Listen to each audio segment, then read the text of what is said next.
The story titled, Kicked Out at 15. She carved a shelter into ice.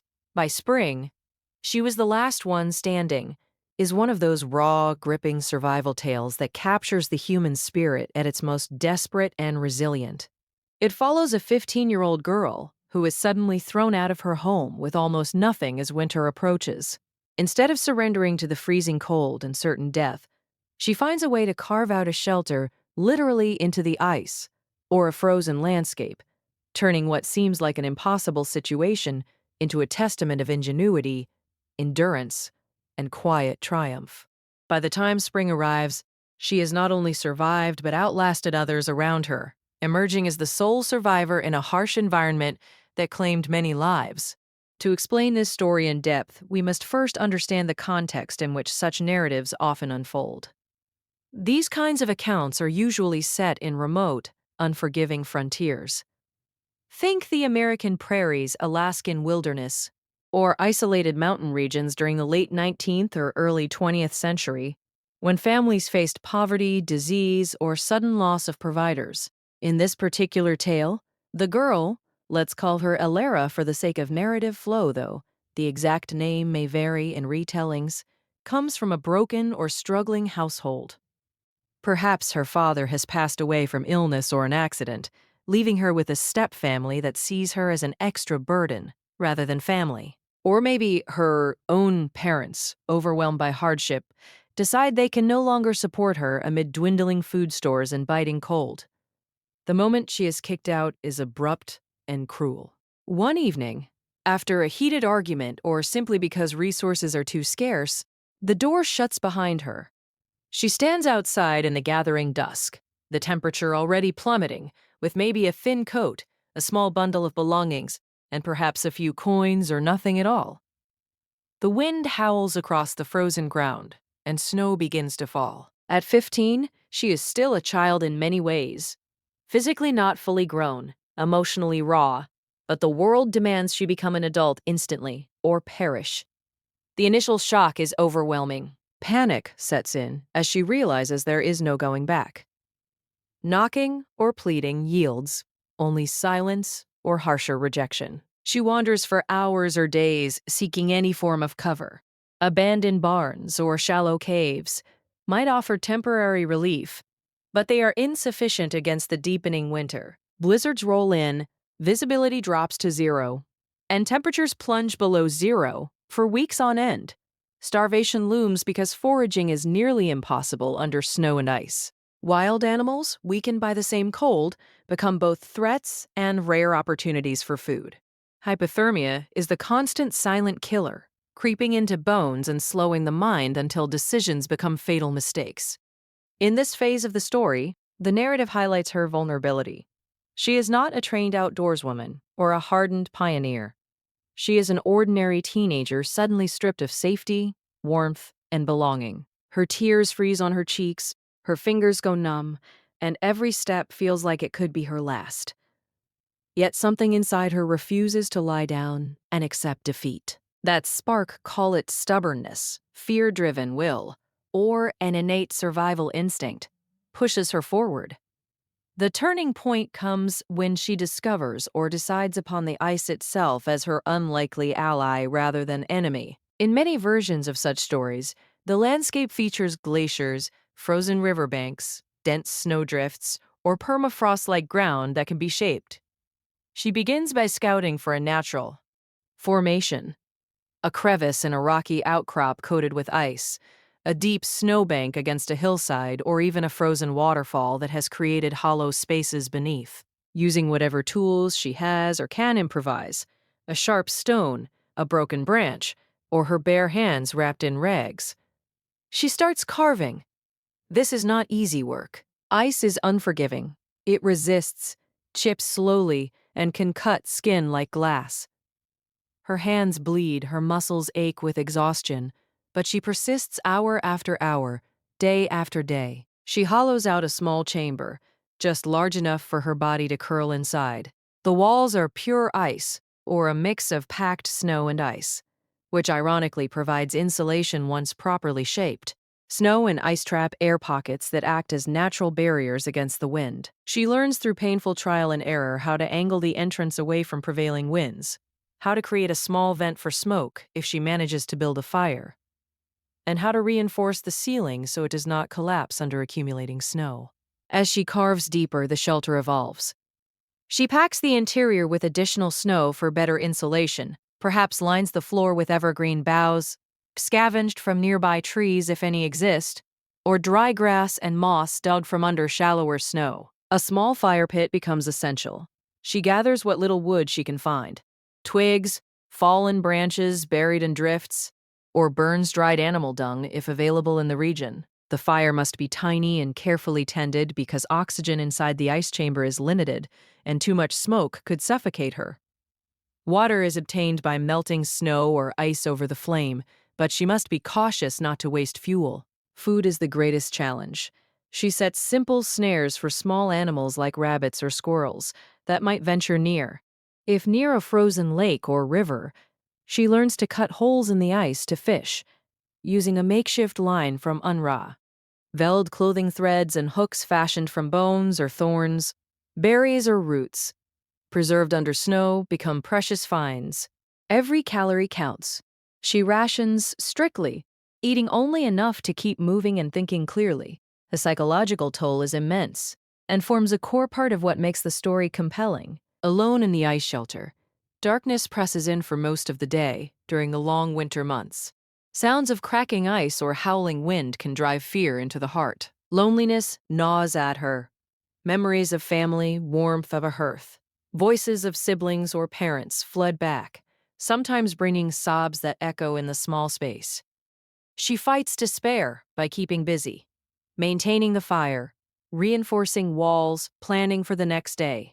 She talks to herself, sings songs from childhood, or recites stories to stay sane. Some nights she wonders why she was cast out, questioning her worth, but anger slowly transforms into determination. If they think I will die out here, she might think, then I will live to prove them wrong. This mental resilience is as crucial as the physical shelter. Without it, even the best carved ice home would become a tomb. Weeks turn into months. The winter is brutal, with storms that last days, and temperatures that freeze breath in the air. News or rumors might spread in nearby settlements about the harsh season claiming lives, elderly folks, the unprepared, even whole families in poorly built cabins succumbing to cold or starvation. Perhaps her original family struggles too. Their home, once seeming secure, leaks heat. Food runs low, and illness spreads. Meanwhile, inside her ice-carved shelter, she adapts and even improves her situation. She might expand the chamber slightly, create storage niches for scavenged items, or fashion better clothing. From animal hides she manages to obtain and cure using smoke or cold. The ice walls, far from Ingjia prison, become a fortress. They reflect and retain what little heat she generates, and the thick snow above acts like a blanket. She learns the rhythm of the cold, when to venture out for supplies, when to hunker down, how to read animal tracks in fresh snow for hunting opportunities. As the story builds toward its climax, contrast emerges between her survival and the fate of others. In the settlement she left behind, or in surrounding areas, people suffer. Some freeze in inadequate shelters, others starve when game becomes scarce. Perhaps a group of travelers, or neighbors who once knew her family venture out and perish in a blizzard. The narrative often includes moments where searchers or curious locals find traces of her, footprints leading to the ice formation, but dismiss them as impossible for a lone girl to have survived there. She remains hidden, quiet, conserving energy. Her youth, which seemed a disadvantage at first, proves an asset in some ways. Smaller body needs less food, agility helps in tight spaces, and a teenager's adaptability allows her to learn new skills rapidly. Spring's arrival is slow and uncertain at first. The ice begins to drip, days lengthen, and the world softens from white to muddy brown. When the thaw truly comes, her shelter starts to melt around the edges, forcing her to emerge fully. She steps out thinner, stronger in will, with a hardened gaze that speaks of trials most adults never face. By this point, the story reveals she is the last one standing. Perhaps in the broader context of the community or a specific group affected by the same winter, orphans, outcasts, or families in similar straits. Many have not made it. Her original household might have broken apart, with members lost to cold or disease. Other children or young people cast out or left vulnerable have perished. Yet, she lives. Not only lives, but has a functional primitive shelter that kept her alive through the worst. Word spread slowly as people noticed the lone figure moving across the thawing land, healthy enough to forage and even help others in small ways, or simply standing tall where others fell. The deeper meaning of the tale lies in themes of abandonment, self-reliance, and the power of human ingenuity against nature's indifference. Being kicked out at 15 strips away illusions of safety and forces a confrontation with raw existence. Carving shelter into ice symbolizes turning hostility into protection, using the very element that threatens death, cold, ice, to create life-sustaining warmth and enclosure. It is a metaphor for resilience. When the world offers no kindness, you must sculpt your own refuge from whatever is at hand, no matter how unlikely. By spring, being the last one standing is not about triumph over others in a competitive sense, but about the quiet victory of persistence. She did not seek to outlast anyone deliberately. She simply refused to die. That refusal, repeated daily through pain, hunger, and fear, becomes her greatest achievement. Throughout the story, details emphasize the physical craftsmanship involved. Carving ice requires patience and technique. She might use body heat or small fires to soften sections, then scrape away layers. Ventilation is critical to prevent carbon monoxide buildup. Structural integrity matters. Too thin a roof and it collapses. Too sealed and moisture or air issues arise. She experiments, fails, adjusts. This process teaches engineering basics intuitively. Insulation principles, thermal dynamics, airflow. In a broader sense, it reflects how marginalized or desperate individuals throughout history have innovated with local materials. Igloo building, Inuit techniques come to mind, or snow caves used by mountaineers, but here done by a solitary untrained girl, under duress. Emotionally, the narrative explores isolation's double edge. It breaks the spirit but also forges unbreakable inner strength. She emerges not bitter necessarily, but transformed, less trusting of people perhaps, more trusting of her own capabilities. Relationships, when they eventually resume, are approached with caution. Some retellings might include a moment of quiet revenge or justice. Her family or community, having suffered losses, sees her alive and thriving, forcing them to confront their decision to abandon her. Yet the story rarely dwells on vengeance. The true power is in her survival itself, which shames or inspires without words. In explaining the speech-like quality, or the inspirational core, imagine this tale delivered as a spoken address.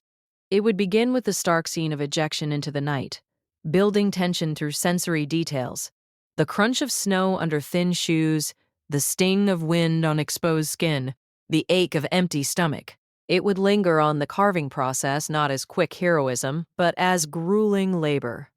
Blisters forming, tools breaking, hope flickering. Listeners would feel the cold seep into their own bones, then the small victories. First successful fire, first meal caught, first night of relative sleep.